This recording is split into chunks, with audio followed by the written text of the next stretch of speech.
This meeting is called to order. May we now ask Secretariat to see and certify if we have a quorum. Thank you.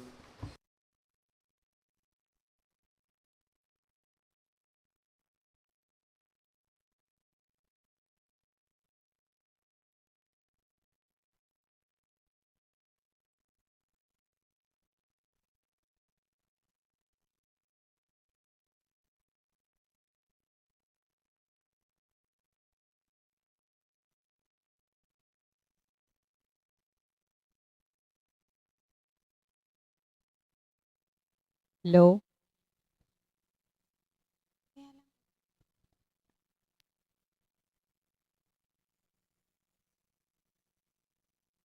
Secretariat, Good afternoon, everyone. For the attendees po of, welcome to the bid opening of Procurement of Southeast Asia Primary Learning Metrics Test Materials. For our attendees po, we have ASEC Francis Cesar B. Bringas, our chairperson. We also have Director Christian E. Rivero, our vice chairperson. We also have Director Marivic R. Leaño and Ms. Divina D. David, our provisional member. We also have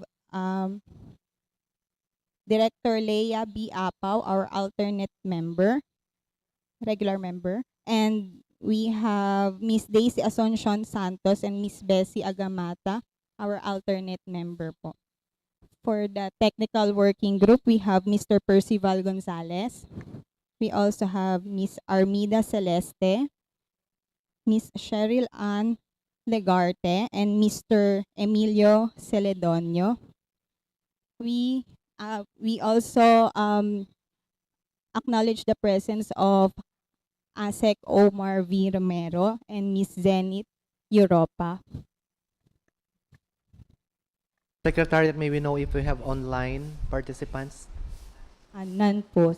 No online participants. So do we have a quorum? Yes po. Yes. So we now have a quorum. So we are ready to transact business. And this is the bid opening for the procurement of CPLM test materials. Today is March 3, 2023. So before we proceed, I will ask Secretariat to give us the briefing on the project details for this procurement.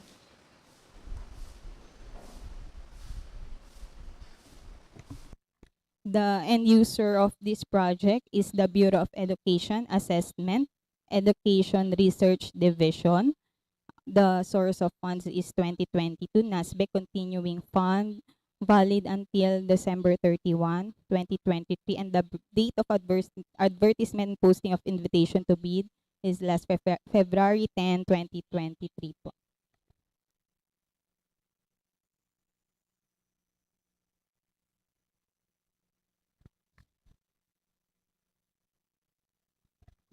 The approved budget for the contract, we only have one lot for the 1,453,134 and 83 pesos po.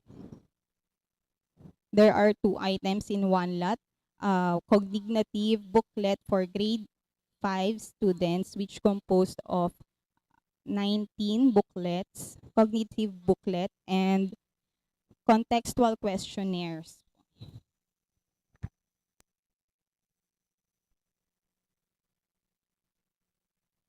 Start of issuance of bidding documents is last February 10, 2023, and the cost of bidding documents is 1,500. Number of prospective bidders that purchased the bidding documents as of March 3, 2023, 1 p.m. is Trimega Business International Inc. But as of now po, no one submitted po the bids.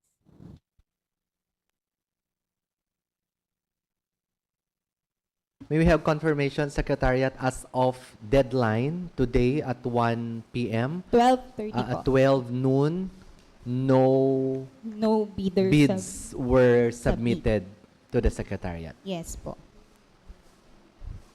So, yeah, continue, go on. If the end user wishes to have the second bidding, they will submit a mandatory review so we can repost the project po. Okay, do we have representatives from the end user here? Be informed that Secretariat did not receive any bid for this procurement, despite the Trimega Business International having bought a bid docs and was present during our pre-procurement meeting. Yes, end user. Madam, we will conduct a mandatory review pursuant to the provisions of RA 9184 and will submit our recommendations early next week. If we can submit it on Monday, we will submit it po. Will that be when? Monday, March 6? Monday po. We will submit po on Monday. What about, may we get the comments from Bea, because this is an examination. Do we have a target date? Do we have a target date for the, may hinahabol ba tayong date for the administration of the CPLM so that we can also make adjustments if necessary? Hello po, good afternoon everyone. So, I agree with Ms.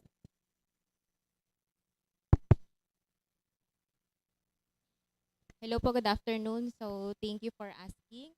I would like to agree with Mr. Gonzalez said that we will submit the mandatory review of the technical specifications that we submitted.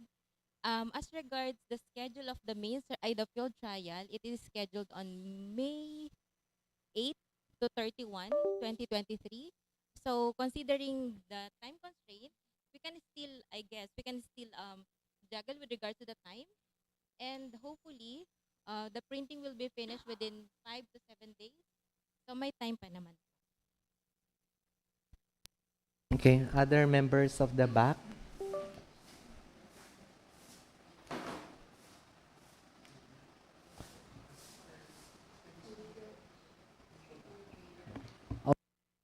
So from the end user side, you are committing to submit your mandatory review by Monday. That's before the end of business on Monday. That's 5 p.m. So we are now directing the end user to comply with that commitment for Monday. Mandatory review. Yes, ASEC Omar. With the permission of the Honorable Chair and the back members, good afternoon, everyone. Thank you for inviting us to observe.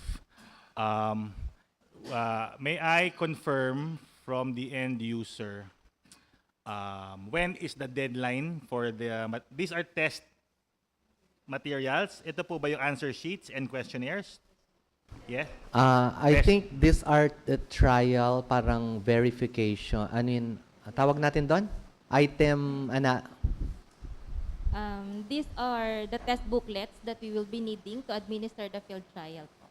Field trial, not Field actual trial, not test the pa. actual test. Okay. Yes. And when is the deadline?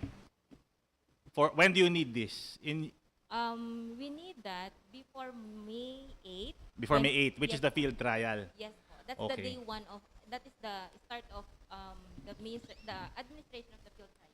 Okay.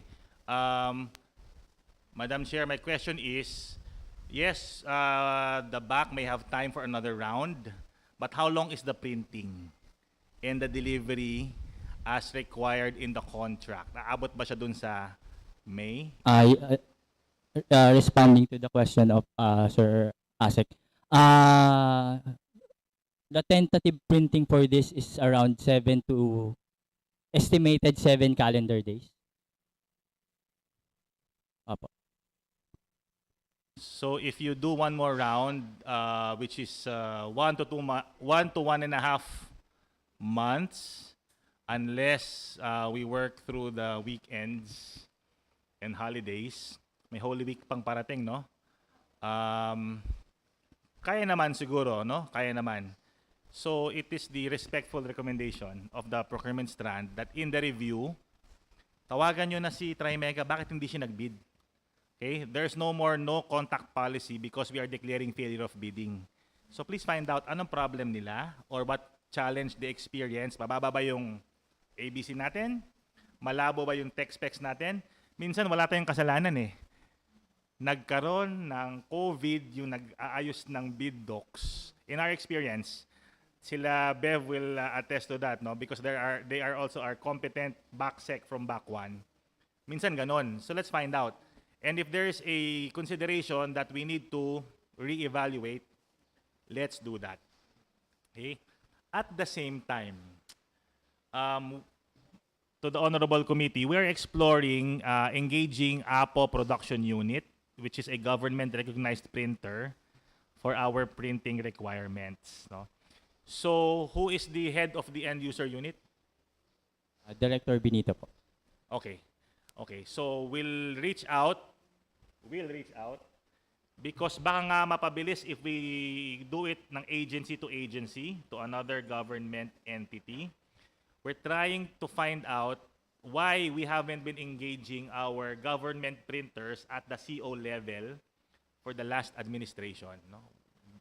Is there a reason? I don't know. But we're exploring that. But that said, please continue with your evaluation. Look at everything that could have gone wrong or made it conducive for the private sector to participate in our project. Ayun. Okay. Okay. Yeah. Thank you. Thank you, ASEC. Chair. You run a tight ship.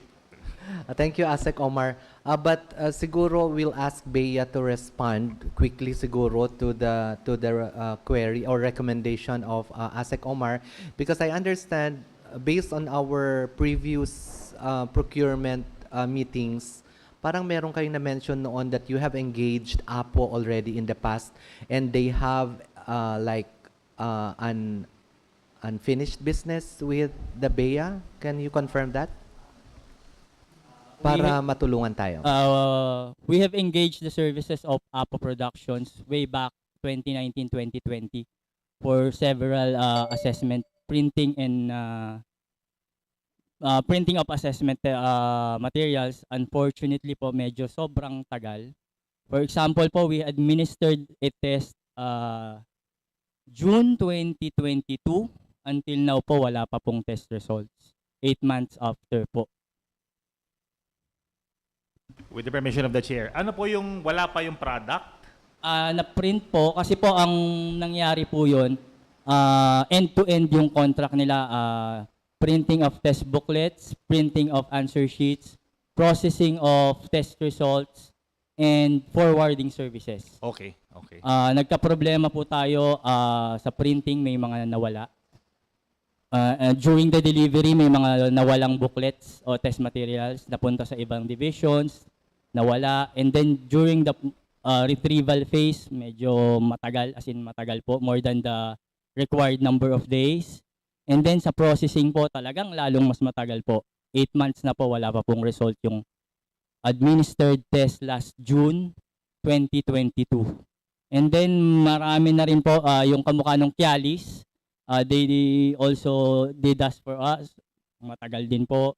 Yung not grade 6 or grade 10 ba yun? Grade 10 po ata, if I'm not mistaken. More than 1 year bago natapos. Sobrang tagal po. More than the deadline po talaga. That comes as a surprise to me. It means I spoke to Director Aris kasi. So siguro sa BLR they have not been, but apparently you have been and you don't have a good experience. Yes po. Okay, so that will be a very important factor in whether we will consider them. So if we will, maybe we will look for something not time sensitive, not as time sensitive. Sir, in addition to that, doble rin po yung costing nila. Base sa Yes. recommended ABC namin. For example, 10 million ng ABC na recommended ng around 20 po sila. Yes, So, we are hindi po also kasi- aware of that impression that Apo charges a lot. So it goes without saying that we will not enter into anything with them if they don't meet the market rate. which is what they told us in our meeting maybe 2 weeks ago.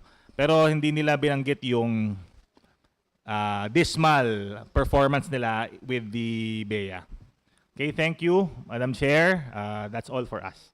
Thank you. So, since it is already confirmed by Secretariat that we have no bidders for the procurement of CPLM test materials, may we now hear a motion from the other members of the back?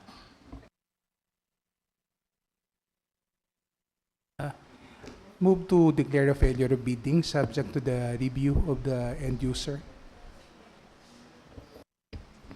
I second the motion. Okay. It has been moved by our Vice Chair for the failure of bidding for this particular procurement in the absence of bidders, and seconded by our regular member. The bidding for the procurement of Southeast Asia Primary Learning Metrics or CPLM test materials amounting to 1.453134.83 pesos, we declare a failure of bidding, and we instruct the end user for the mandatory review of this procurement.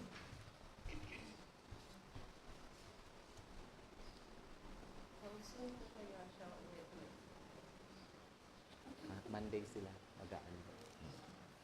Okay, Secretariat, do we have other business to transact? Yes. Secretariat, the second item.